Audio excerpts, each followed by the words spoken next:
Батлан хамгаалах асуудал эрхэлсэн төрийн захиргааны төв байгууллага байгуулагдсны 110, орчин цагийн зэвсэг төвчин үүсэн байгуулагдсны 100 жил, Монгол хүн сансарт нисний 40 жил зэрэг тэгш ойнууд энэ жил тохиож байгаа. Түүхт ойнуудыг тэмдэглэх төлөвлөгөөг Батлан хамгаалахын сайдын зөвлөлийн хуралдаанаар гаргасан. Төлөвлөгөөний дагуу Батлан хамгаалах асуудал эрхэлсэн төрийн захиргааны төв байгууллага байгуулагдсны 110 жилийн ойн хүрээнд 26, орчин цагийн зэвсэг төвчин үүсэн байгуулагдсны 100 жилийн ойн хүрээнд 24 ажил арга хэмжээг хэрэгжүүлэхээр тусгасан байгаа юм а. Энэ хүрээнд цэргийн дуу бүжгийн эрдэмийн чуулган удахгүй болох 3 сарын 18-нд тохиох Монгол цэргийн өдөр зэвсэг төвчний 100 жилийн ойг тохиолдуулан хүндэтгэлийн тоглолт, эх орны цэрэг яруу найргийн наадам, хатан ээжийн ёслол хүндэтгэлийн ажиллагаа зэрэг олон хэлбэрийн ажлуудыг цэргийн дуу бүжгийн эрдэмийн чуулгаас зохион байгуулж байгаа юм байна.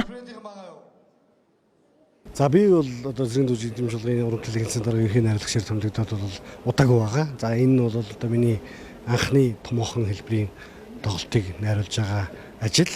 За манай цэргийн баярын тоглолтын онцлог өөрөө бол энэ жил Монголын одоо шинэ үеийн орчин цагийн зэвсэгчийн үүсэн байгуулагдсны 100 жилийн ой тохиож байгаа том ойтой жил тийм ээ. Тэгэхээр манай тоглолтын онцлог бол өөрөө 4 хэсэгтэй байгаа. За нэгдүгээр хэсэг бол ардын журам цэрэг, хоёрдугаар хэсэг нь хувьсгал цэрэг, за гуравдугаар хэсэг нь Монгол ардын айрам, за дөрөвдүгээр хэсэг нь яг өнөө цэргийн Монгол улсын зэвсэгчин гэсэн ийм 4 хэсэгтэй түүхчилсэн яг түүхтэй одоо яг он цагийнхаа дараалалаар нь одоо эхний хоёр үзэгдэл маань бол одоо зохиомжтой яг одоо дөөрийн музикийн ийм сцены хэлбэртэй явж байгаа. За 3 4 хэсэг маань бол сайхан одоо социализмын үед одоо манай монголчууд ямар сайхан концерт тоглодог байлаа. Яг тэрийг санагдуулам ийм найруулгатай тоглолт бол бид нар бэлтгэж байна.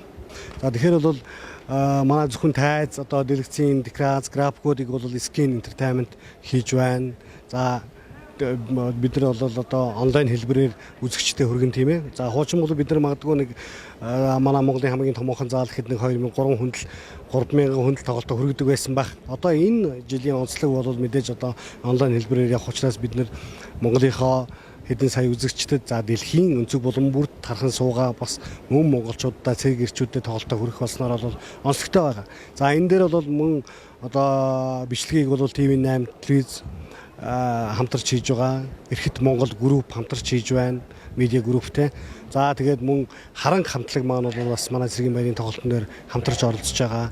За харанг хамтлагийн гишүүн төрийн сойрхол урлагийн гавь зүтгэлтэн Чуках маань бол тоглолтын зөвлөхөөр ажиллаж байгаа.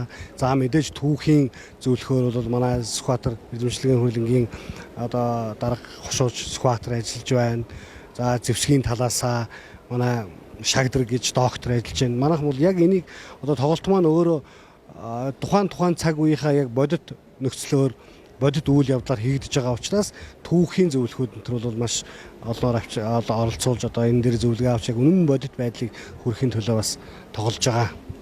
Дээрх түүхэн ойнуудыг тэмдэглэх нь эх орноо батлан хамгаалах нэр хүндтэй холбоотой бөгөөд хариуцлагатай үүргийг биелүүлж яваа цэргийн алба хаагчид мөн чөлөөнд болон бэлтгэлд байгаа үе үеийн Ахмад дайчид эх орныхоо төлөө халуун амиа зориулсан Игэл Баатарлаг цэрэг ирсийн алдар гавьяаг мөнхжүүлэх, батлан хамгаалах бодлого зорилт, зэвсэг төвчний үйл ажиллагааг ард түмэнд сурталчлан таниулах, хүүхэд залуучуудад эх оронч үзлийг төлөвшүүлж, тэдэнд тусгаар тогтнолын үн цэнийг ойлгуулах зэрэг түүхэн ач холбогдолтой арга хэмжээ болох юм а.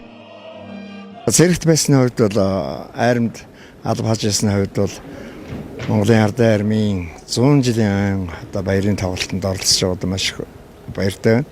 Тэр дундаа Монгол улсын төлөө зүтгэе гэдэг одоо шин дууг хийж үлгэршээлээр найрлаг хөгжим бүх цэргийн дуу бүжгийн чуулга харанг хамтлаг хамтарч ийм одоо шинээр одоо дуу бий бүтээж тэгээд тэрийг маань одоо энэ уран бүтээлч дуулж энэ концерт хааж яваад маш их багталтай байна цэргийн үний хувьд.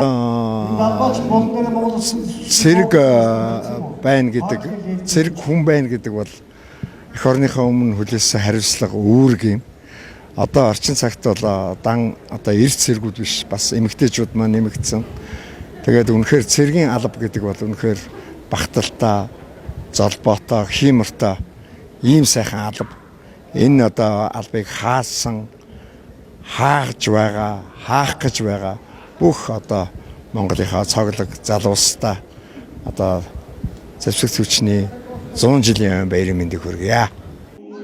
Уг тоглолтыг Монгол цэргийн өдөр буюу 3 сарын 18-нд ТV8 телевизээр олонний хүртэл болгохоор цэргийн дуу бүжгийн эрдмийн чуулгын уран бүтээлчид урлагийн баг хамт олон энэ өдрүүдэд завгүй ажилласаар байна.